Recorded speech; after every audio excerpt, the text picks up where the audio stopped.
नमस्कार छात्रों, मैं Vivekanand Jha the great learning point में आप लोगों का स्वागत करता हूं। बहुत दिनों बाद पुनः हमारी आपकी मुलाकात हो रही है, इसके लिए मुझे थोड़ा सा खेद है, लेकिन ये मनसा थी कि मैं जब भी आऊं आपके पास पूरी तैयारी के साथ आऊं। कुछ कमियां अभी भी रह गई हैं, लेकिन मैं धीरे धीरे इन कमियों को पूरा करता हुआ आपके सामने आऊंगा। आज जो मैं आया,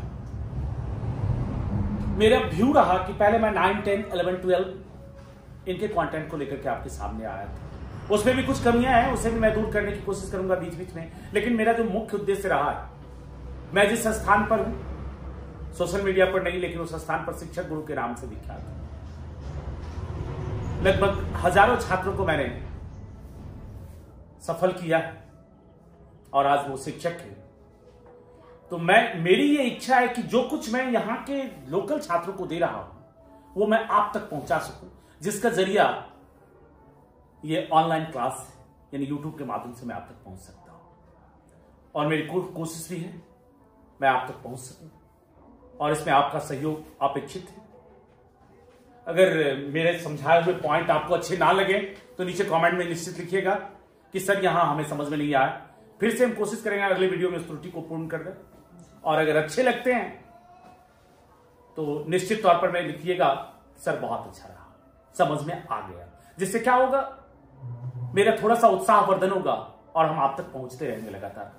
तो चलिए, बहुत सारी बातें हुई आज। अब जो मैं नए रूप में आपके सामने आया हूं, हमारे अंदर जो एनर्जी, हमारे अंदर जो नॉलेज है, उसको लेकर के, उस कंटेंट के बारे में बात करते हैं कि किसको लेकर के हम आपके साथ आए हैं। जैसा कि आप यहां देख रहे होंगे ईवीएस। तो मैंने शिक्षक गुरु की चर्चा की। तो शिक्षक बनने के लिए पात्रता परीक्षा देना अनिवार्य होता है। पात्रता परीक्षा कई प्रकार की होती है। आप जानते हैं कि हर स्टेट का अपना अपना पात्रता परीक्षा होता है, जिस ऐसे नाम से हम जानते हैं यूपी टेट, यूपी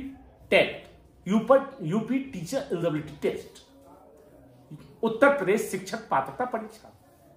उसी को अगर हम ले लेते हैं बिहार स्टेट के लिए तो बी टेट, क्या लिखा जाता है, B TET. B TET means Bihar teacher eligibility test, Bihar शिक्षक पात्रता परीक्षा। और इसको अगर हम पूरे देश भर के लिए ले लेते हैं तो उसको क्या कहा जाता है, सी टेट, यानी सेंट्रल टीचर एलिजिबिलिटी टेस्ट, केंद्रीय शिक्षक पात्रता परीक्षा। तो आज जो मैं आप लोगों को पढ़ाने वाला हूं वो यहां से पढ़ाऊंगा, सी टेट। ये वैसे ये नहीं कह सकता कि मैं सिर्फ सी टेट के लिए हूं। जितने भी प्रकार के टेट हैं, टीचर एलिजिबिलिटी टेस्ट हैं, उन सब में इसकी भूमिका रहेगी और हर एक आपके लिए फायदेमंद होगा, क्योंकि सिलेबस सबका लगभग मिलता जुलता है। कुछ चीजें अलग होती है, बाकी सब कुछ सामान्य है। अब मैं चर्चा करूं यहां पर मैं कि आज मैं सीटेट में, सीटेट को भी आप दो भाग में बांट लीजिए। सीटेट की चर्चा किया तो सीटेट को दो भागों में अगर हम बांट देते हैं तो एक हो जाता है प्राथमिक के लिए और दूसरा हो जाता है उच्च प्राथमिक के लिए। तो प्राथमिक में बात करते हैं 1 to 5 और उच्च प्राथमिक 6 to 8। इन दोनों का सिलेबस अलग अलग है। वैसे मैं कहूं तो इन दोनों में 90 मार्क्स आपको कॉमन मिलेंगे। 90 मार्क्स कॉमन किसके मिलेंगे, तो पैडागोजी जो आता है 30 मार्क्स का आपको जो पूछा जाता है। सीडीपी के, इसका पहले मैं आपसे जिक्र कर लूं, जैसा कि आप लोग को पता होगा, फिर भी मैं जिक्र करता हूं क्योंकि सारे छात्र आप लोग तैयारी में लगे होंगे। निश्चित बात है, मैं बहुत लेट आया और सभी छात्र अपने अपने तरीके से तैयारी कर रहे होते हैं, लेकिन मेरा दायित्व बनता है कि पहले मैं आपको बता दूं थोड़ा सा। ये मैंने अपना कर्तव्य समझा, इसलिए आपको बोरिंग लगे तो वापस कर दीजिएगा, कोई नहीं, थोड़ा सा समय दीजिए, मैं पूरी चीज को क्लियर करूंगा। वीडियो थोड़ा सा लंबा हो सकता है लेकिन समझ में आएगा, ये मैं गारंटी देता हूं। ध्यान से बस सुनिएगा। तो 30 मार्क्स का सीडीपी जो होता है, इसके जो सिलेबस है लगभग सेम है 6 to 8 और 1 to 5 के। वही चैप्टर हैं, वही बातें हैं, चाहे वृद्धि और विकास से शुरू करें हम और नई शिक्षा नीति 2020 तक आ जाते हैं। सब में से जैसे जैसे क्वेश्चन होंगे हम 15 से 16 क्लास में इसको खत्म करेंगे, 15-16 सिलेबस में, मतलब चैप्टर में इसको हम खत्म करेंगे, बांट करके हम देंगे। और डिस्क्रिप्शन बॉक्स में आप लोग को लिंक मिल जाएगा, वो सारा मेरा पीडीएफ बना हुआ, उससे नोट्स भी मिल जाएंगे आप लोगों को, वहां से आप लोग स्टडी कीजिएगा। जो भी प्रॉब्लम हुई बाद में हम लोग लगातार मिलते जुलते रहेंगे। फिलहाल जो मेरी शुरुआत थी उसकी चर्चा मैं कर रहा हूं। 30 मार्क्स का सीडीपी 6 to 8 और 1 to 5 में कॉमन है। उसके बाद 2 लैंग्वेज, आपका 2 लैंग्वेज चूज करना है। मैं यहां एक क्लियर बात कर दूं कि लैंग्वेज में मैं हिंदी और संस्कृत, जो 30 मार्क्स का है, हिंदी और संस्कृत 30 का, ये दोनों मैं आप लोग को टीच करूंगा। 150 नंबर आपको पढ़ना है। मैं 150 नंबर का वीडियो आपको दूंगा। अगर ढंग से आपने सुना, समझा और थोड़ा सा मेरे साथ इंटरेस्ट दिखाया, रुचि दिखाया, तो मैं ये दावे के साथ कहता हूं कि आप 100% सक्सेस होंगे सीटेट में। अब यहां मैं चर्चा करूं, बहुत लंबा वीडियो न करते हुए, तो ये 90 मार्क्स आपका कॉमन है। ये 90 मार्क्स कॉमन होने के बाद 1 to 5 में 2 सब्जेक्ट एक्स्ट्रा हो जाता है। क्या एक्स्ट्रा हो जाता है उसका जिक्र मैं करूं, मैथ, नॉमिकल्स एंड पैरागोजी मिलाकर 30 मार्क्स। इसके बाद ईवीएस 30 मार्क्स। ईवीएस में भी इसके अपने कंटेंट से 15 मार्क्स और 15 मार्क्स इसके पैरागोजी के होते हैं। पैरागोजी सभी के एक दूसरे के कनेक्टेड होते हैं। अगर आप लोग पढ़े होंगे तो सब एक दूसरे से कनेक्टेड है, बस आपको पॉइंट पर समझना है कि कहां हम पहुंचे हैं और क्वेश्चन को का जवाब हम किस तरीके से दें। बच्चे उलझते किस में, जो स्टूडेंट है उलझते किस में, क्वेश्चन का क्लेरिफिकेशन उनके दिमाग में नहीं आ पाता है। क्वेश्चन कहां से पूछा गया और किस ढंग से उसका हल करना है। कभी निगेटिव वर्ड्स खोजने लगते, कभी पॉजिटिव वर्ड्स खोजने लगते, लेकिन अगर क्वेश्चन को ढंग से समझा जाए वहां क्लियरेंस। तो अब मैं यहां चर्चा कर रहा हूं आपके साथ। आज जो मैं सब्जेक्ट की चर्चा करूंगा, बातें बहुत हो गई और बातें नहीं हुई है, मैं समझाने की कोशिश कर रहा हूं आपको। फिर आज जो मैं चर्चा कर रहा हूं यहां, वो मेनली पहला वीडियो है आप लोग के साथ पर्यावरण के लिए, ईवीएस को लेकर के मैं आया। सीटेट के पहले वीडियो के साथ ईवीएस के साथ आया हूं। मन तो किया था कि संस्कृत के साथ आऊं, देवभाषा के साथ आऊं, लेकिन नहीं, अगली वीडियो में मैं संस्कृत के साथ आऊंगा। फिलहाल मैं ईवीएस के साथ आया। और वैसे आप लोग देख सकते हैं पीछे का संस्कृत व्याकरण में लकार दिया गया है, पार्ट 1 पार्ट 2, जो काफी हेल्पफुल होगा आपको संस्कृत को समझने के लिए, उसको देख सकते हैं। फिलहाल मैं ईवीएस की चर्चा करता हूं। तो ईवीएस की चर्चा अब आप लोग, अभी ईवीएस जो पूछा जाता है 1 to 5 में पूछा जाता है, ठीक। तो 1 to 5 में 5 क्लास हुए, 1 2 3 4 5, जिसको हम कहते हैं पहली कक्षा, दूसरी कक्षा, तीसरी कक्षा, चौथी कक्षा, 5 कक्षा, ठीक।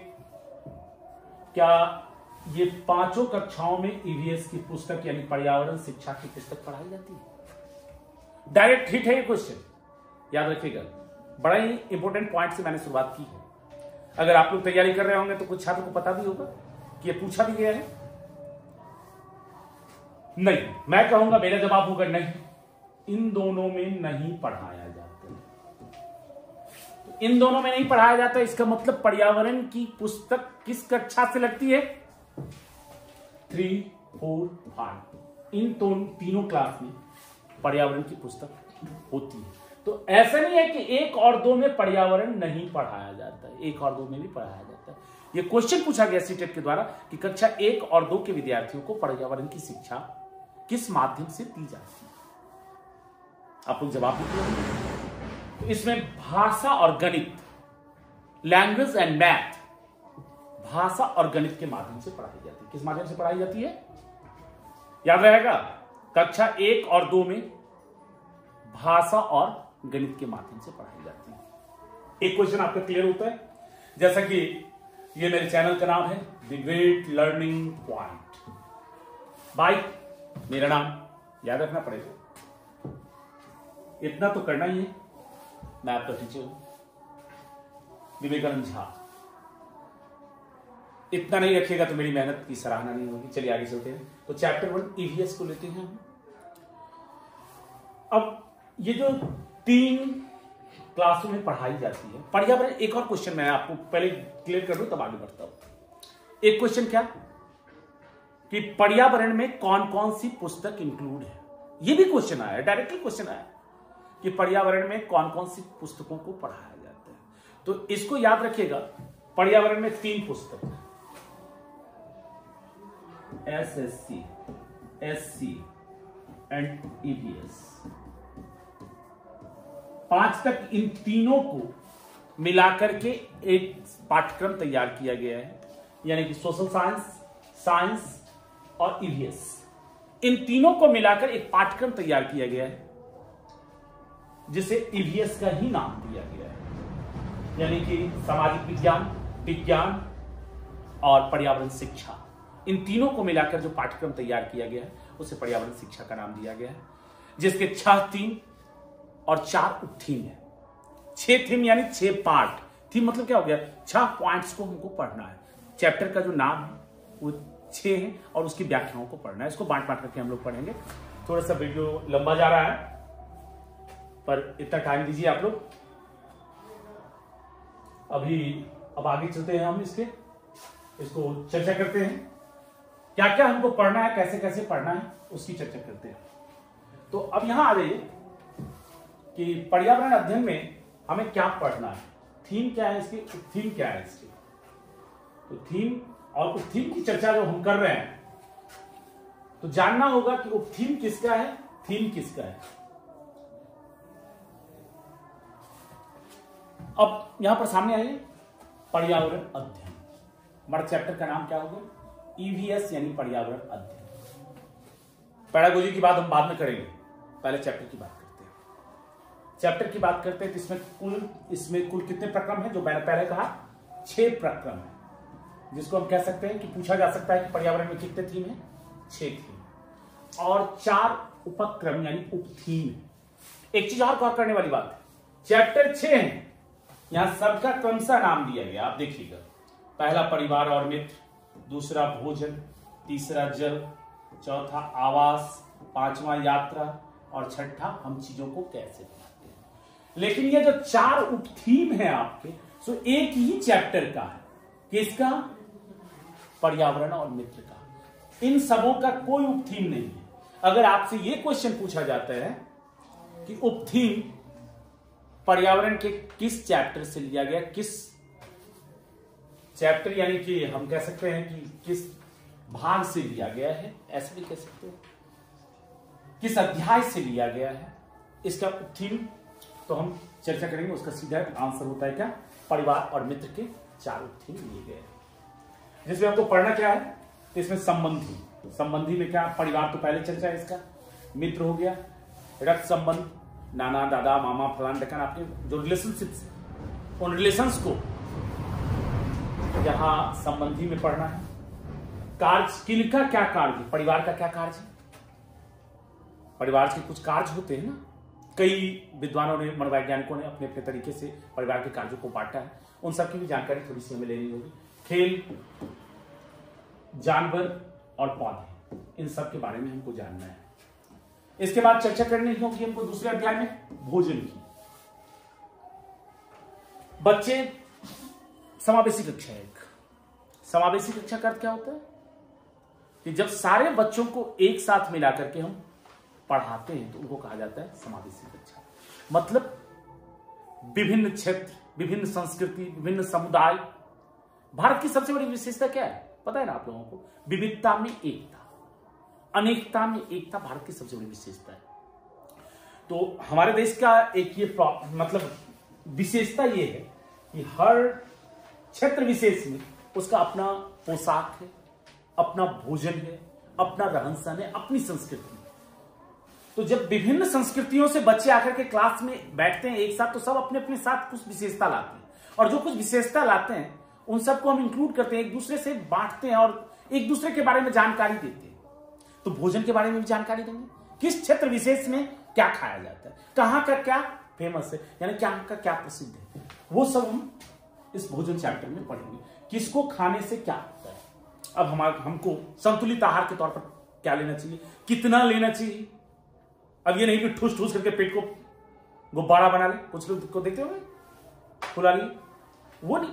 हमारे शरीर के लिए जरूरत कितनी है, किस एज में कितना चाहिए, कितनी कैलोरी ऊर्जा हम बर्न करते हैं, जितना हम जलाते हैं उतना ही ऊर्जा चाहिए ना। एक्स्ट्रा लीजिएगा तो क्या होगा, जैसे मन वहीं से मोटा होइएगा, और कम लीजिएगा तो चलना भी मुश्किल हो। तो इस ढंग से इसमें हमको पढ़ना है, और डायरेक्ट हिट करेगा क्वेश्चन, जहां जहां हम पॉइंट करेंगे क्वेश्चन हिट करेगा आपका। जल, जानते हैं कि पृथ्वी में पर में 3 भाग जल है, यानी कुल कितने परसेंट, 71% जल, 29% स्थल, यानी 29% स्थल। इस जल को भी बांटा गया, इसका 97% कहां नहीं थे, महासागरों। 97% कहां नहीं थे, महासागरों में खारे जल की। उस 97 में भी 2% ध्रुवों पर बर्फ के, ये भी आप जानते हैं।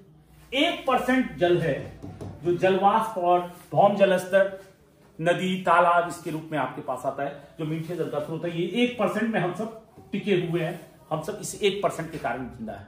और आप जानते हैं कि जल हमारे लिए कितना इंपोर्टेंट है। हमारे बॉडी का 65% जल से बना हुआ है, 65% भाग हमारे शरीर का क्या है, जल। हमारे ब्लड में यानी रक्त में 80% जल होता है। हमारे रक्त में कितना परसेंट जल होता है, 80%। ये सारे क्वेश्चन है, आप सारे क्वेश्चन से एक एक चैप्टर पर, एक एक थीम पर मैं बात करूंगा, और सारे क्वेश्चन को टच करके दिखाऊंगा कि कैसे कैसे क्वेश्चन पूछे गए हैं, और कहां मैं जो बोल रहा हूं सत्य है कि नहीं। इस चीज पर आप लोग गौर कीजिएगा। थोड़ा सा वीडियो लंबा हो रहा है, लेकिन हर पॉइंट में जानकारी है, इस चीज को आप लोग समझते ही। तो ये दूसरे चैप्टर की जानकारी हुई आपकी। अब मैं बात करूं आवास। अब भौतिक परिस्थिति के कारण और संसाधनों की उपलब्धता के कारण विभिन्न क्षेत्रों में विभिन्न प्रकार का आवास बनाया जाता है। अब पहाड़ी क्षेत्र है तो वहां अलग प्रकार के, मैदानी क्षेत्र है तो अलग प्रकार के, ठंडे प्रदेश है तो अलग प्रकार के। जहां जिस प्रकार के आवास बनाए जाते हैं और कैसे आवास की क्या विशेषता है, वो सब मैं इस चैप्टर में पढ़ूंगा। यात्रा के लिए पहले आपको भारत के 28 राज्य और 8 केंद्र शासित प्रदेशों की जानकारी होगी, भारत के नक्शे की जानकारी होनी चाहिए। उसके बाद हम चर्चा करेंगे, तो जैसे कि इस क्षेत्र, भारत के नक्शे में हम इस क्षेत्र को देखते हैं, इस तरफ में देखते हैं तो बंगाल की खाड़ी के किनारे क्षेत्र, इस तरफ आ देखते अरब सागर, यहाँ हिंद महासागर, खैर हिंद महासागर में तो हम समझते ही हैं कि एक ही है। लेकिन जितनी जानकारी है, भारत के राज्यों की जानकारी लेने के बाद हम यात्रा शुरू करेंगे। कन्याकुमारी से लेकर के कश्मीर पहुंचेंगे तो कौन सा होगा, पूरब, उत्तर दक्षिण गलियारा, नाम सुने।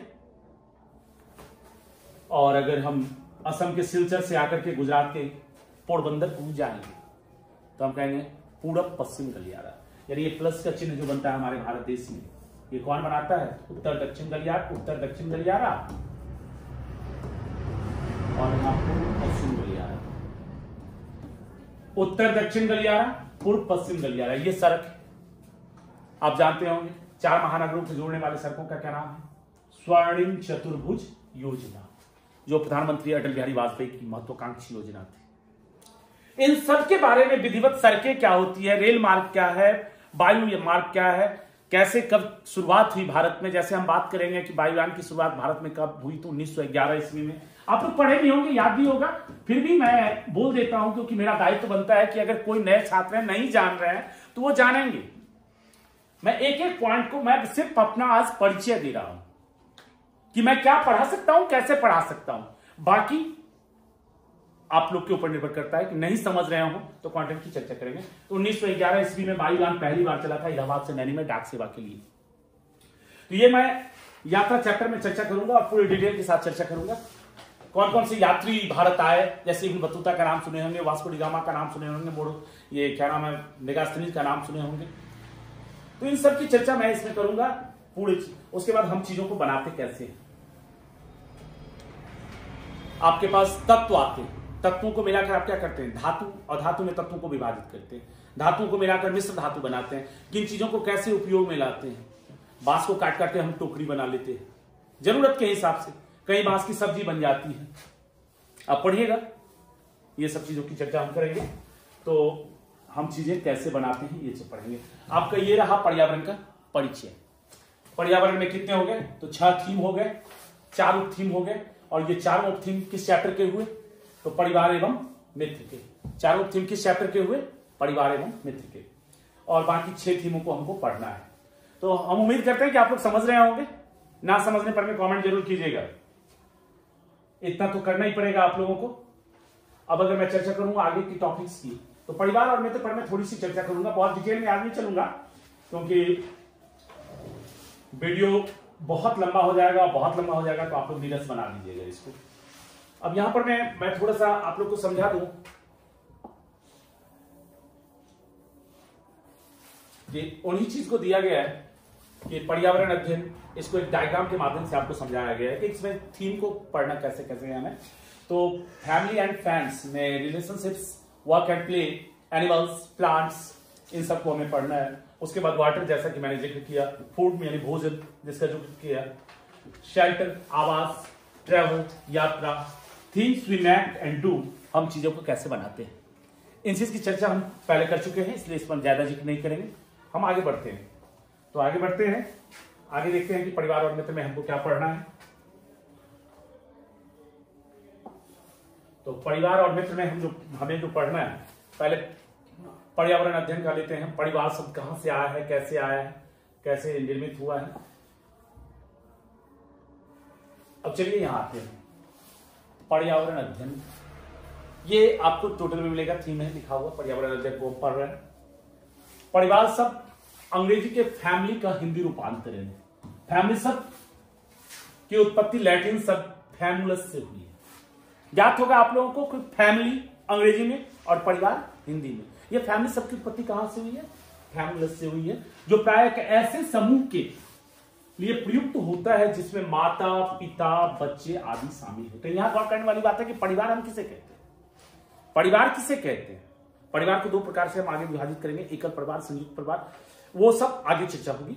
फिलहाल मैं यह बात कर रहा हूं कि परिवार, जिसमें परिवार किसके लिए प्रयुक्त होता है, तो जिसमें माता, पिता, बच्चे आदि शामिल होते हैं, परिवार कहते हैं। मैकाइवर ने परिवार के कार्यों को 2 भागों में विभाजित किया है। अब मैकाइवर ने आगे लिए हैं, पहले परिवार की चर्चा हम करें। तो परिवार में एक क्या होता है कि परिवार के कई प्रकार हैं। थोड़ा सा मैं यहां पर रुकूंगा और समझाऊंगा। परिवार को पहले हम 2 भागों में विभाजित कर देते हैं। परिवार को कितने भागों में? 2 भागों में। संयुक्त परिवार, यहां से क्वेश्चन आया है इसलिए मैं इसका जिक्र कर रहा हूं। संयुक्त परिवार, संयुक्त परिवार क्या हो गया? संयुक्त परिवार में माता, पिता, बच्चे, दादा, दादी, चाचा, चाची सब एक साथ रहते हैं। जो बड़ी सी फैमिली हमारी हो जाती है तो उसको हम कहते हैं संयुक्त परिवार। परिवार जितने भी हमारे रिलेशनशिप के हैं, सभी नहीं, लेकिन माता, पिता और बच्चों के अतिरिक्त और भी रिलेशनशिप के लोग रहने लगे तो उसको हम कहेंगे संयुक्त परिवार। अब संयुक्त परिवार के बाद दूसरा परिवार आता है एकल परिवार। दूसरा कौन सा परिवार आता है? एकल परिवार। तो एकल परिवार जिसमें माता, पिता और अविवाहित बच्चे, मेरे पॉइंट पर ध्यान दीजिएगा, माता, पिता और अविवाहित बच्चे ये रहते हैं जिस परिवार में। मान लीजिए कि हमारी पत्नी और हमारे 2 बच्चे एक साथ हम रह रहे हैं। इसको वो 2 बच्चे कब तक? जब तक कि उनको हम एक घंटी में टांग नहीं दिए हैं गर्दन में, तब तक। जब भी उनका हो गया शादी, उनको कहे जाओ भाई तू अपना देख, तो उसका बन गया अलग एकल परिवार। और जब तक मेरे साथ है, अविवाहित है, तब तक वो एकल परिवार में। तो ये हो गया। और इसके बाद आगे भी हम चर्चा करेंगे, और चीजों की चर्चा करेंगे। मातृसत्तात्मक परिवार क्या होता है, पितृसत्तात्मक परिवार क्या होता है, कैसे। अब यहां पर थोड़ा सा आपके सामने जो लिखा गया है उसको मैं समझा लूं, उसके बाद चलता हूं। तो मैकाइवर ने परिवार के कार्यों को 2 भागों में विभाजित किया है। मैकाइवर ने कैसे विभाजित किया है? तो आवश्यक और अनावश्यक। परिवार के कार्य क्या है? तो आवश्यक कार्य, अगर मैं कहूं कि भोजन की व्यवस्था आवश्यक कार्य में आएगा कि अनावश्यक कार्य में? आवश्यक में आएगा। उसके बाद शिक्षा की व्यवस्था आवश्यक में आएगा। स्वास्थ्य की व्यवस्था आवश्यक में आएगा। लेकिन यहां मैं अगर चर्चा करूं मनोरंजन की व्यवस्था, हमको सिनेमा देखने जाना है तो कौन लाएंगे टिकट कटा करके? अगर मैं अपने परिवार का मुखिया हूं तो मुझे ही लाना है, हमारे परिवार के सारे बच्चे जाएंगे सिनेमा देखने, या हमारी पत्नी जाएगी, या सब कोई जाएगा परिवार।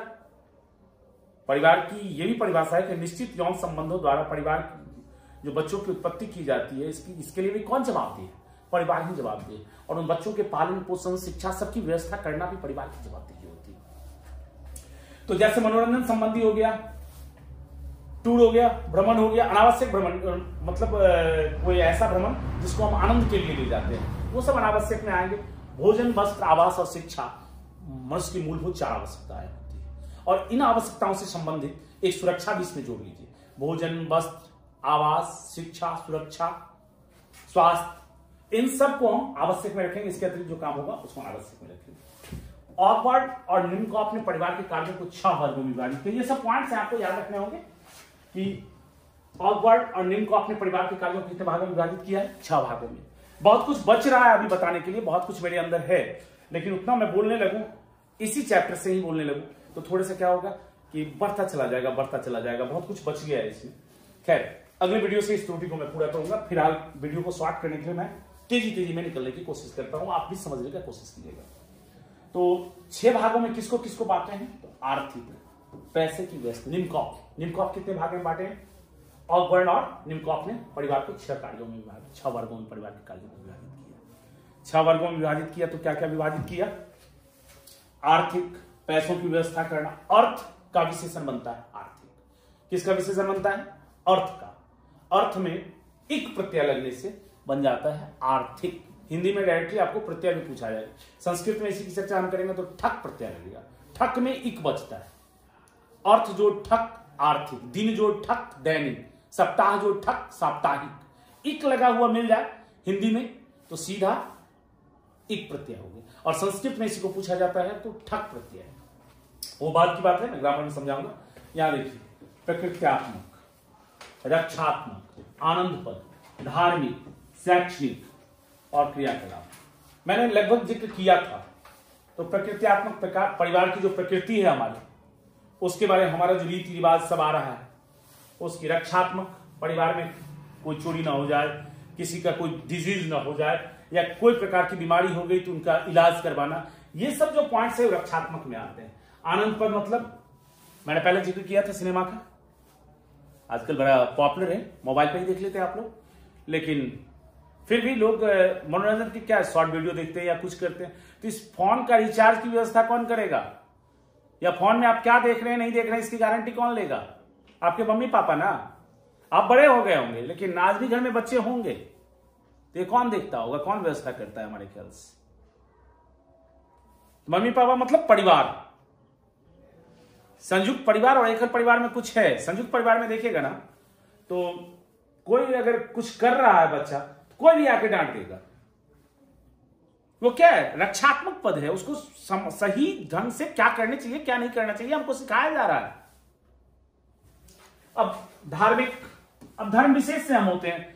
मुख्यतः 4 धर्म है भारत में, आप जानते हैं, हिंदू, मुस्लिम, सिख, ईसाई। और भी धर्म है जो 1-8% करके हैं। तो बाहुल्य क्या है? हिंदू। हमें अपने धर्म के बारे में जानकारी हमें कहां से मिलती है? हम जब पैदा होते हैं तो किसी धर्म के होते हैं? कोई किसी धर्म में बच्चा 2 आंख 2 नाक, मतलब सॉरी 2 आंख 2 कान 1 नाक लेकर के पैदा होता है, 2 हाथ 2 पैर लेकर के पैदा होता है। कोई डिफरेंस है? अगर किसी धर्म में कोई डिफरेंस हो, विभिन्न धर्मों के लोग सुन रहे होंगे, मैं किसी धर्म विशेष की बात नहीं करता, मैं अपने आप को सेकुलर मानता हूं, लेकिन फिर भी जो यहां धार्मिक चर्चा है, धर्म के बारे में किससे बताया जाता है? हमको परिवार के लोग बताते हैं कि हम हिंदू हैं, हम मुसलमान हैं, हम सिख हैं, हम ईसाई, हमारे ये रीति रिवाज है, इसको हमको मानना है, ऐसे जीना है। तो ये सब काम परिवार का है। शैक्षिक शिक्षा की शुरुआत हमारी परिवार से होती है। परिवार को प्रथम पाठशाला कहा गया और मां को प्रथम शिक्षक कहा गया। हम जिस परिवेश में रहते हैं वहां से हम शिक्षा ग्रहण करते हैं, वैसी भाषा लेते हैं। भाषा अर्जन की क्षमता बच्चों में जन्मजात होती है। चामस्की का ऐसा कथन है जो हम आगे पढ़ेंगे। लेकिन हम भाषा, जो हमारी मातृभाषा होती है, वो कहां से अडॉप्ट करते हैं? हम अर्जन करते हैं, वो अधिगम नहीं करते, वो अर्जन करते हैं। अधिगम और अर्जन में क्या डिफरेंस है, ये भी हम आगे जिक्र करेंगे आप लोगों के साथ। तो ये शैक्षिक कार्य भी हमारे परिवार का है, और अन्य क्रियाकलाप भी जो हम करते हैं वो भी परिवार का काम है। तो निम्नकॉफ और ऑकवर्ड ने 6 भागों में विभाजित किया। 6 क्या क्या थे, इसको मैंने आपके समक्ष रखा। आगे चलिए, आगे चलते हैं हम तो अगला पॉइंट आपका आता है कि लुनबर्ग ने परिवार के कार्य 4 प्रमुख भागों में विभाजित किया।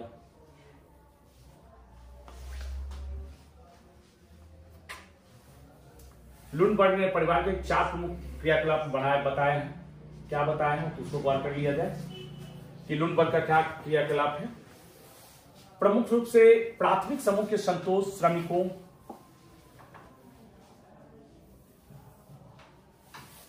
अब देखिए लुनबर्ग ने क्या बताया है। लुनबर्ग ने परिवार को 4 प्रमुख मूलभूत क्रियाकलाप बताए हैं, जिनमें प्रमुख रूप से प्राथमिक समूह का संतोष, श्रमिकों का सहयोग, विभाजन, बच्चों की देखभाल, प्रशिक्षण तथा यौन व्यवहार और प्रजनन का नियमन आदि सम्मिलित है। अब यहां चर्चा करते हैं कि 4 पहला क्या हो गया। प्राथमिक समूह, प्रमुख रूप से प्राथमिक समूह का संतोष पहला पॉइंट बनता है। जो प्राथमिक समूह है, जो हमारे समूह सदस्य हैं, उन सब में संतुष्टि कैसे आएगी, ये परिवार का दायित्व है। अगर सबके अपेक्षाकृत, मैं एक भोजन का उदाहरण लेता हूं, वो 4-4 रोटी सारे लोग खाते हैं, कोई उसमें 6 खाता है, तो हमको एक ख्याल रखना होता है रोटी बनाने वाले को, परिवार का जो रसोईया होता है, यानी कि हमारी माँ हो या कि कोई और हो, उनको ये पहले से इंस्ट्रक्शन होता है कि वो 6 रोटी खाएगा, वो सब 4 रोटी खाएगा, तो उसके लिए 6 बनाया जाता है, यानी उनका संतुष्टि उसको होनी चाहिए। ये दायित्व किसका बनता है, तो परिवार का बनता है। सेकंड थिंग, श्रमिकों का सहयोग व विभाजन। अब हम यहां चर्चा करें आपका कि परिवार में बहुत सारे काम होते हैं, तो बहुत सारे काम होते हैं, जो जिस काम लायक है उस कामों को बांटने का काम किसका है, तो परिवार का है। तो परिवार में उसमें सहयोग भी मिलता है और उसका विभाजन भी किया जाता है। बच्चों की देखभाल और प्रशिक्षण, बच्चों की देखभाल और प्रशिक्षण, इसको ज्यादा समझाने की जरूरत नहीं है, आप लोग समझ चुके होंगे। यौन व्यवहार, अब शादी करके हम यौन व्यवहार करते हैं, उसमें प्रजनन की क्रिया होती है, जिससे कि आगे का वंश चलता है हमारा। हम जाहिर सी बात है, इन सब चीजों से आप लोग परिचित हैं। अब ऐसा नहीं कह सकते हैं कि जो परिवार के बगैर भी शादी कर लेंगे, कोई होंगे लोग के भाग जाएगा किसी को, तो वो सब अलग चीज है। लेकिन जो नियम है, नियमता किसे करना है, इसके व्यवस्था करने का काम किसको है, हमारे समाज में क्या कहता है। तो हमारे समाज का यही स्थिति रहा है ना कि माता पिता एक लड़के को ढूंढ के लाते हैं, लड़की के सामने खड़ा कर दिए, चलो भाई ये शादी कर लो, ये ठीक है। पहले मनबंध, तब संबंध, ये परिस्थिति हमारे समाज की रही है। तो ये सब निर्धारित करना परिवार का काम है। ये 4 भाग में विभाजित करके किसने कहा, तो लुनबर्ग ने कहा। अब परिवार की विशेषताएं क्या क्या हैं, आगे चलते हैं हम लोग, तो आगे चलते हैं, देखते हैं परिवार का वर्गीकरण। वर्गीकरण मैंने वहां जिक्र किया था आप लोग के साथ कि परिवार का वर्गीकरण क्या क्या है, कैसे कैसे है, इसको मैं जिक्र करूंगा। तो परिवार का वर्गीकरण मुख्यतः आप 2 प्रकार में कर लो, एकल परिवार, 2 प्रकार में, एकल परिवार और संयुक्त परिवार।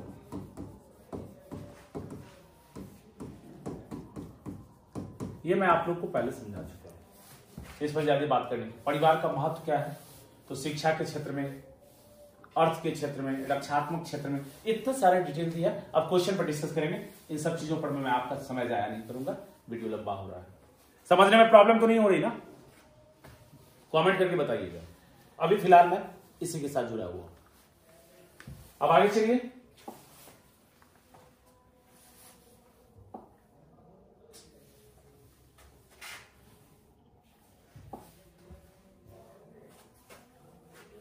अब यहां जिस चीज का मैंने जिक्र किया था आपके समक्ष, तो यहां देख लीजिएगा आप लोग। परिवार के प्रकार में एकल परिवार मैं जिक्र कर चुका हूं पहले। मैंने पहले कहा कि सब पर ज्यादा टाइम नहीं लेंगे। एक परिवार जिसमें विवाहित जोड़ा अपने अविवाहित बच्चों के साथ रहता है, इसे कभी कभी वैवाहिक परिवार भी कहा जाता है। एक पॉइंट निकल करके सामने आता है यहां से कि कभी कभी इसे वैवाहिक परिवार भी कहा जाता है। ये पॉइंट याद रखने लायक है, इतना चीज मैं पहले आप लोग को समझा चुका हूं। एक परिवार के सदस्यों को एक ट्री चार्ट द्वारा दिखाया जाता है, जिसे फैमिली ट्री के नाम से जाना जाता है। ये पॉइंट याद रखिएगा, क्योंकि हो सकता है सीटेट में डायरेक्टली यहां से क्वेश्चन हिट करे आपका। जब परिवार में दिखाया जाएगा पिता के संतान यानी माता पिता से होकर फैमिली ट्री टाइप का बनाया जाएगा, तो इसको यहां पर मैं आप याद रखिएगा। चलिए, विस्तारित या संयुक्त परिवार, ये भी मैं समझा चुका हूं, जारी समय न लेता हुआ आपका संयुक्त परिवार की तुलनात्मक रूप से बृहद परिवार है। यह 2 या 2 से अधिक प्राथमिक परिवारों से बना हुआ है समूह है जिसके सदस्यों का अपना एक सामान्य निवास होता है। That's clear.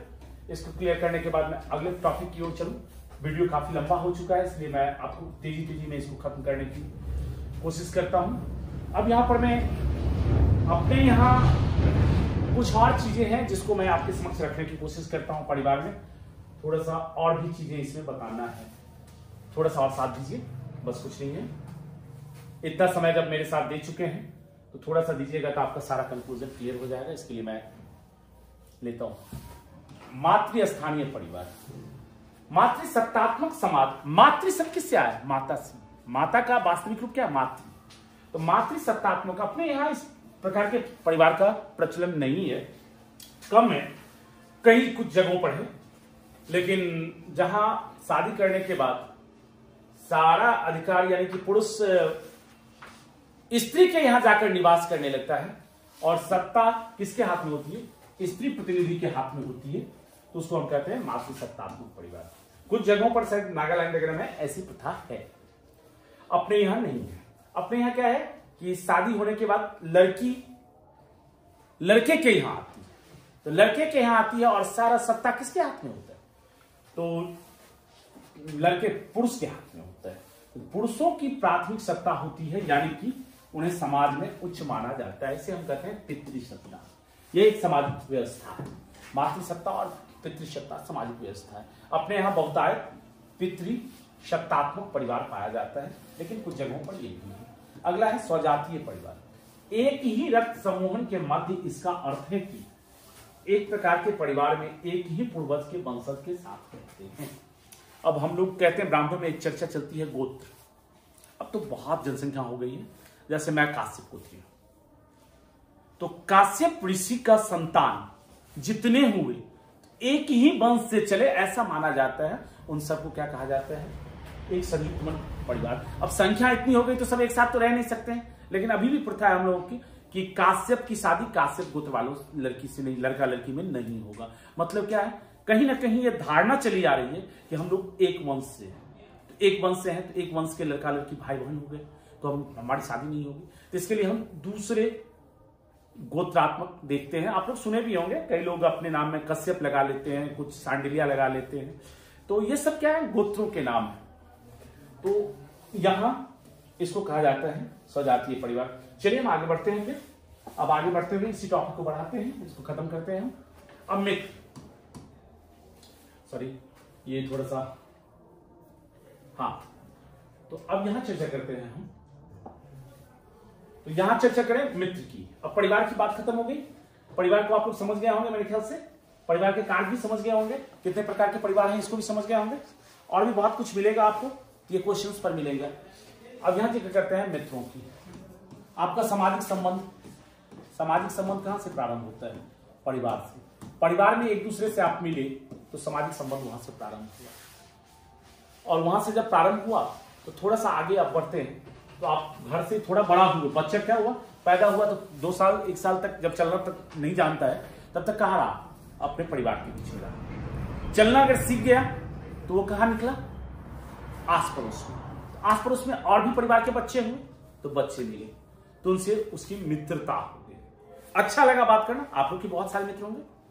तो मित्रता क्यों होती है और कैसी मित्रता, इसको 3 भागों में बांटा गया है।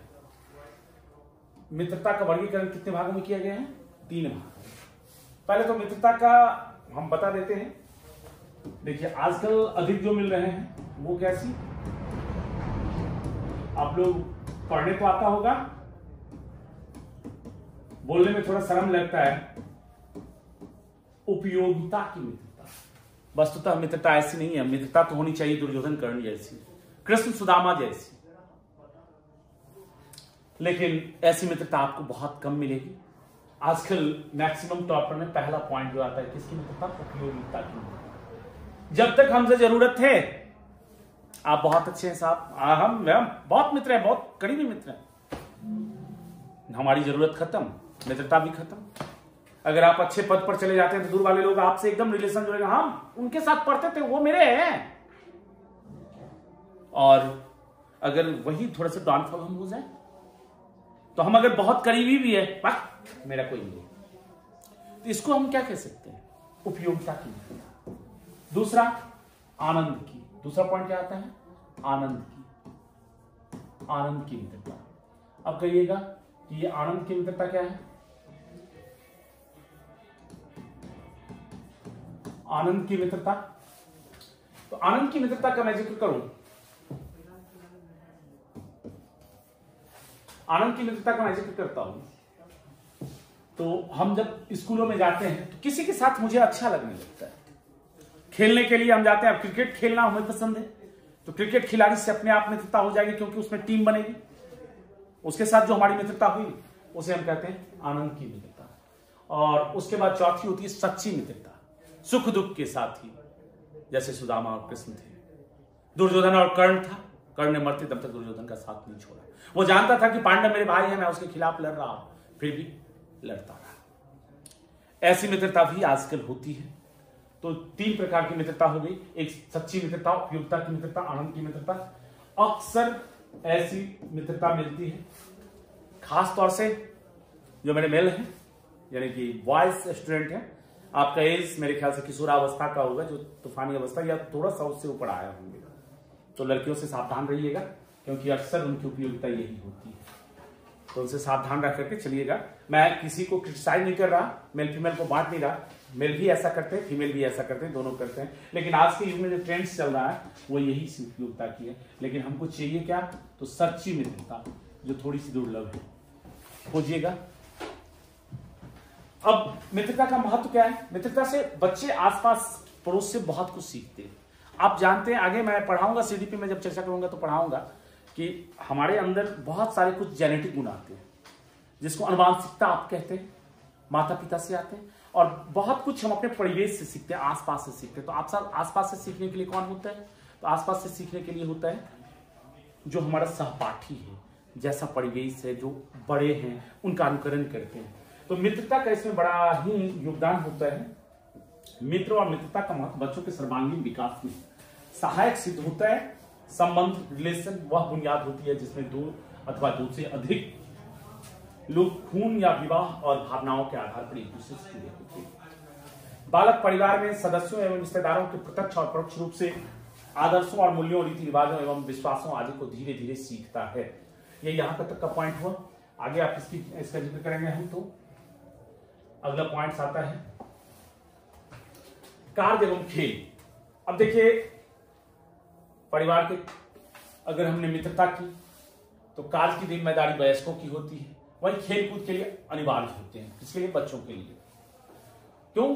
खेलकूद से कई प्रकार के फायदे हैं, मैं धीरे धीरे जिक्र करूंगा। शरीर में आनंद, सबसे पहले तो मेंटली हम फ्रेश होते हैं, क्योंकि उसमें रुचि लगती है। जिस काम में आपको आनंद लगे वहां आप मेंटल फ्रेश होते हैं। बड़े को कहा जाता है मेडिटेशन कीजिए। ब्रेन अगर बहुत ज्यादा प्रेशर में आ गया तो मेडिटेशन कीजिए, डिप्रेशन में मत जाइए। अगर ब्रेन मेरा सही ढंग से काम कर रहा होता है तो सब काम में मन लगता है। और बच्चों का मेडिटेशन तो नहीं होगा, वो क्या होता है? खेलकूद में जब उनको आनंद लगने लगता है तो अनिवार्य रूप से खेलना कूदना चाहिए। और दूसरा, उससे हमारी हड्डियां मजबूत होती है और भी बहुत सारे फायदे हैं। अब यहां हम चर्चा कर रहे हैं, थोड़ा सा शॉर्टली ले रहे हैं, कोई नहीं। तो कार्य की जिम्मेदारी वयस्कों में होती है और खेलकूद के लिए अनिवार्य होते हैं। बच्चे स्वयं को खेलकूद में व्यस्त रखते हैं, इस कार्य में उन्हें परिवार के सदस्यों का सहयोग प्राप्त होता है। बाल्यावस्था से ही बालक में रचनात्मक प्रवृत्तियां विकसित होने लगती है। यहां मैं थोड़ा सा रुकूंगा। रचनात्मक प्रवृत्तियां विकसित होने लगती है। क्या रचनात्मक प्रवृत्तियां विकसित होती है? कुछ नया करने का, कुछ नया सृजन करने का, बनाने का जो उनमें इच्छाएं होती है। आप देखिएगा, वो खिलौनों को लेकर के या घर के किसी बर्तन वगैरह को लेकर के, कुछ वस्तुओं को लेकर के इधर उधर बैठ करके कोई दुकानदार बन जाएगा, उसी में कोई ग्राहक बन जाएगा, किसी पत्ते को तोड़ करके वो पैसा बनाए। ये ग्रामीण परिवेश की बात मैं कह रहा हूं। और शहरी परिवेश में भी जिस प्रकार के खेल होते हैं, कोई डॉक्टर बन जाएगा, कोई कुछ बन जाएगा, लेकिन इस तरह से वो खेल करेगा। इसका मतलब क्या होता है? उसमें रचनात्मक प्रवृत्ति जो है सो डेवलप हो रही है। अब यहां पर मैं रचनात्मक खेल से सक्रिय खेल है जिनमें बच्चे कुछ नया करने की कल्पना शक्ति मिलती है। रचनात्मक जब करता है तो कुछ नया सोचने की क्षमता बच्चों में आती है। That's all. तो अब आगे चलते हैं हम लोग खेल कूद में। देखिए खेल खेल में बच्चे सहज रूप से सीखते हैं।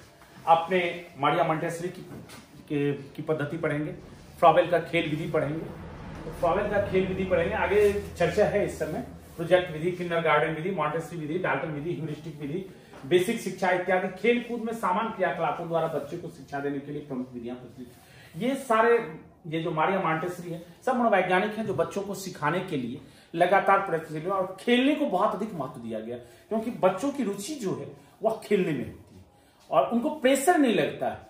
तो पढ़ाई को इस ढंग से डेवलप किया गया है कि उनको पढ़ने में आनंद आए, तो इसके लिए इनकी चर्चा की गई है। तो बच्चे खेल कूद में बच्चे सहज रूप से सीखते हैं। आरंभ में वस्तुओं को एक के ऊपर एक लगाना, ब्लॉक जोड़कर आकृतियां बनाना आदि रचनात्मक खेल बालकों द्वारा खेला जाता है। प्रोजेक्ट विधि, किंडरगार्टन विधि, मॉन्टेसरी विधि, डाल्टन विधि, ह्यूरिस्टिक विधि, बेसिक शिक्षा इत्यादि खेल कूद एवं सामान्य क्रियाकलापों द्वारा बच्चे को शिक्षा देने की कुछ प्रमुख विधियां प्रचलित हैं। दैट्स क्लियर, समझ में आ रहा होगा मेरे ख्याल से। हाँ, तो बच्चों अभी तक मैंने जिस चीज को पढ़ा उसके बारे में आप थोड़ा सा क्वेश्चन डिस्कस कर लेते हैं, नहीं तो आज का वीडियो बड़ा लंबा हो जाएगा। माता के पास सत्ता वाला परिवार है, तो जैसा कि जाहिर सी बात है मैं इसको ए ऑप्शन के साथ चलना चाहूंगा, मातृसत्तात्मक। इसमें आप पितृसत्तात्मक, प्रतिवंशीय और पितृस्थानीय, ये तीनों पिता से संबंधित है, जो नहीं है माता के सत्ता के पास वाला पूछ रहा है आपको। तो इसके लिए इसका पहला जवाब क्या हो जाएगा, मातृसत्तात्मक। Any doubt? नहीं। थोड़ा सा आप लोग भी सोचिएगा। अगले क्वेश्चन की ओर हम चलते हैं। वह परिवार कौन सा है जिसमें पति पत्नी और अविवाहित बच्चों के साथ रहते हैं? तो मैंने आपके साथ जिक्र किया था परिभाषा बताते वक्त कि इसका 1 नंबर होना है। 1 नंबर होना है। क्यों होना है 1 नंबर? तो 1 नंबर इसलिए होना है कि माता पिता और अविवाहित बच्चे जब रहते हैं तो वो एकल परिवार होता है, एकाकी। समझ गए होंगे मेरे ख्याल से आप लोग। तो अब अगले क्वेश्चन की ओर हम चलते हैं। रीड के अनुसार कौन सा परिवार का मुख्य कार्य नहीं है? तो रीड के अनुसार कौन सा परिवार का मुख्य कार्य नहीं है? थोड़ा आप लोग भी सोचिए, इतना समझाया गया है उसके बाद थोड़ा सा सोचना लाजमी होता है। क्या सोचिए, सामाजिक सुरक्षा मैंने कहा था कि है, वंश वृद्धि भी है, यौन इच्छा की पूर्ति भी है, क्योंकि ये यहां से जुड़ा हुआ है, यौन इच्छा की पूर्ति होगी तभी वंश वृद्धि होगी। तो नहीं होना है, यहाँ समाजीकरण भी है, सामाजिक सुरक्षा नहीं होगा। आप लोग पॉइंट पर आइए, सामाजिक सुरक्षा जो है सो नहीं होगा, यानी कि रीड के अनुसार, ये एक पार्टिकुलर नाम याद रखिएगा, रीड के अनुसार क्या नहीं हो रहा है? तो वंश वृद्धि है, समाजीकरण है, यौन इच्छा की पूर्ति है, सामाजिक सुरक्षा नहीं है। That's clear. अब अगले क्वेश्चन की ओर चले हैं। तो अगले क्वेश्चन की ओर चलते हैं। ऑकवर्ड एवं नीमकॉफ के अनुसार कौन सा परिवार का मुख्य कार्य नहीं है? तो कौन सा परिवार का मुख्य कार्य नहीं है, ये मैं 6 भागों में बांट करके ऑकवर्ड और नीमकॉफ को मैंने आपको समझाया था। तो समझाया था, अब यहां पर देखिए क्या क्या दिया गया है। इसको क्रीड़ा प्रशिक्षण, स्नेह व प्रेम, आर्थिक कार्य, रक्षा संबंधी कार्य। तो ऑकवर्ड और नीमकॉफ में क्या नहीं मिला था आप लोगों को? आपने देखा था कि क्रीड़ा प्रशिक्षण नहीं मिला था। वैसे इस सबको बताना हो सकता है, मैं सबको पर्टिकुलर कर सकता हूं, लेकिन आप इस पर मैं अधिक समय नहीं लूंगा। यहाँ पर आप सीधा लॉक कीजिए, क्योंकि इसका मैं पूरा डिटेल दे चुका हूँ। ठीक है, आप सारे समझदार हैं। अब आगे हम जैसे जैसे चलेंगे क्वेश्चन डिस्कस भी करेंगे, क्वेश्चन डिस्कस करते जाएंगे। परंपरागत हिंदू परिवार का स्वरूप किस प्रकार का होता है? तो परंपरागत हिंदू परिवार का स्वरूप किस प्रकार का होता है? तो यहाँ पर मैं अगर जिक्र करूं तो अधिकतर आज हमारे यहाँ जो हिंदू परिवार है वह एक विस्तृत परिवार के रूप में आपको मिलते हैं। संयुक्त परिवार का भी स्वरूप मिलता है, विघटित परिवार बहुत कम मिलते हैं, ये नहीं हो सकते हैं। सामान्य परिवार तो हैं ही, सामान्य परिवार तो रहेंगे, लेकिन इन चारों में हम अगर उपयुक्त आंसर ढूंढे तो उपयुक्त आंसर के तौर पर हम इसी के साथ चलना चाहेंगे। विस्तृत परिवार यानी माता, दादा, दादी, माता, पिता, बच्चे सब सामान्य हिंदू परिवारों में मिलते हैं, और ऐसा होना भी चाहिए। मेरे ख्याल से कल्चर भी ऐसा ही होना चाहिए जो हमारा रहे, जिसको हम संयुक्त परिवार का भी नाम दे सकते हैं। कि यहाँ दोनों पॉइंट लगभग एक ही पॉइंट्स का 2 नाम आ गया है, तो इसीलिए आप लोग कंफ्यूज नहीं होइएगा। संयुक्त परिवार और विस्तृत परिवार एक ही परिवार को कहा जाता है। ये आपका दोनों आंसर होगा। आप इसको बाद में सुधार कर दीजिएगा। सुधार क्या करना, ये याद रखना है। अब अगला क्वेश्चन लीजिए आप। तो अगले क्वेश्चन का हम जिक्र करते हैं। निम्नलिखित में कौन सा कथन मित्रता के बारे में सत्य नहीं है? क्वेश्चन पर गौर कीजिएगा। निम्नलिखित में से कौन सा कथन मित्रता के बारे में सत्य नहीं है? इस पॉइंट को अगर आप देखते हैं एक बार में क्लियर होता है। दो लोगों के बीच विश्वास की कमी उनकी दोस्ती को प्रभावित कर सकती है। तो विश्वास की कमी होगी तो वो दोस्ती चलेगी क्या? नहीं चलेगी। तो ये सत्य है, मित्रता के बारे में सही है। बीमारी के दौरान किसी व्यक्ति से दूर रहने से दोस्ती में बाधा आ जा सकती है। बीमारी आया मतलब हमारे ऊपर क्या है? संकट आया, और संकट में जो साथ छोड़ करके चला जाए, क्या वो मेरा मित्र है? नहीं है। तो बाधा, बीमारी के दौरान किसी व्यक्ति से दूर रहने से दोस्ती में बाधा आ सकती है। ये भी सही है। अगर बीमार में हमें कोई छोड़ के चला गया, हम एक्सीडेंट किए, छोड़ के भाग गया, अरे कौन पुलिस केस में फंसेगा? तो मेरा मित्र कभी भी हो सकता है, दोस्ती में बाधा आएगी आएगी। ये पॉइंट भी क्लियर हो गया आपका। सरप्राइज देने से दोस्ती के बंधन को मजबूत करने में मदद मिल सकती है। या 3 ही पॉइंट आ रहा है इसमें। चलिए इस क्वेश्चन को हम यहाँ रोकेंगे क्योंकि इसमें 3 ही पॉइंट है और तीनों पॉइंट लगभग हमको सही लग रहे हैं। मदद मिल सकती है, सही है, ये भी पॉइंट सही है। तो गलत पॉइंट इसमें मैं ढूंढ नहीं पाया, कोई नहीं, इतनी जानकारी हमें मिल गई। हम अब अगले क्वेश्चन की ओर चलते हैं। 7 देखिए, 7 नंबर क्वेश्चन क्या कहता है? क्वेश्चन को थोड़ा सा गौर करते हैं हम लोग। अरस्तु के अनुसार जिस प्रकार की मित्रता में कोई व्यक्ति अपने स्वार्थ के लिए आपके साथ जुड़ा होता है उसे क्या कहते हैं? तो इस पर मैंने बड़ा जोरों से जिक्र किया था कि अगर स्वार्थ के लिए कोई आपके साथ जुड़ता है, और आजकल मिलता भी ऐसी ही मित्रता है, मिलती भी ऐसी ही मित्रता है, इसको हम क्या कहेंगे? उपयोगिता की दोस्ती, यानी उपयोगिता की मित्रता या उपयोगिता की दोस्ती। ठीक है, अब अगले क्वेश्चन की ओर चले हम। निम्नलिखित में से किस श्रेणी के बच्चों को साथियों के समूह के साथ तालमेल बिठाने में चुनौतियों का सामना करना पड़ता है? यहां पर लेते हैं हम पहला, आक्रामक बच्चे। अब अगर कोई बात बात पर मैं मारने के लिए कहेगा ले ले, तो क्या ऐसे बच्चे के साथ दोस्ती चलेगी? भाई कितने दिन आप झेल पाइए, कितना दिन उसका मुक्का खाइएगा? इसे भी तालमेल बिठाने में थोड़ी सी प्रॉब्लम होगी। तो तालमेल बिठाने में प्रॉब्लम होगी, ये भी सही है। भावनात्मक रूप से असुरक्षित व्यक्ति, अब जो बच्चा साथ में चले दौड़ा, थोड़ा सा करने लगा, रोने लगा, क्या ऐसे बच्चों के साथ रहेगा? क्या तालमेल नहीं रहेगा? थोड़ा सा प्रॉब्लम होगा। तो प्रॉब्लम होगा तो ये भी आ सकता है।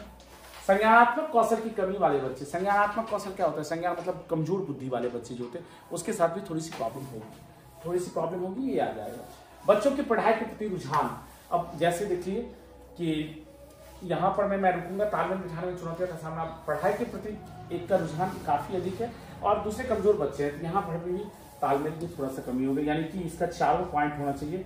1 2 3 4, ये आंसर आपका बिल्कुल सही होगा। तो ये क्वेश्चन का ये जवाब हुआ। अब आगे चले हैं। 9, अपने परिवार के बारे में बात करते हुए हीना अपनी सहेली से कहती कि उसके परिवार में उसके सहित 4 सदस्य हैं। वे सभी उसके पिता के घर में रहते हैं। हीना का परिवार कैसे है? तो उसके परिवार में उसके सहित 4 सदस्य हैं और उसके सभी उस पिता के घर में रहते हैं। हीना का परिवार है, तो पिता के घर में रहने का मतलब ही हो गया पितृस्थानीय परिवार। क्या हो गया?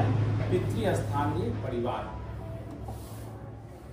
4 सदस्य हैं, सदस्य को क्लियर नहीं किया गया है। अगर सदस्य को क्लियर कर दिया जाता कि माता पिता 2 भाई बहन हो गए तो एकल परिवार के साथ हम चल सकते थे, लेकिन क्वेश्चन में यहां पर क्या है कि उसके परिवार में उसके सहित 4 सदस्य। हो सकता है कि हीना अपने माता पिता के इकलौते संतान, उसके दादा या दादी कोई उसके साथ रहते, तो क्वेश्चन में यहां थोड़ा सा कंफ्यूजन है। अगर क्वेश्चन क्लियरेंस होता तो हम इसको पितृसत्तात्मक या एकल दोनों की ओर लेकर चल सकते थे।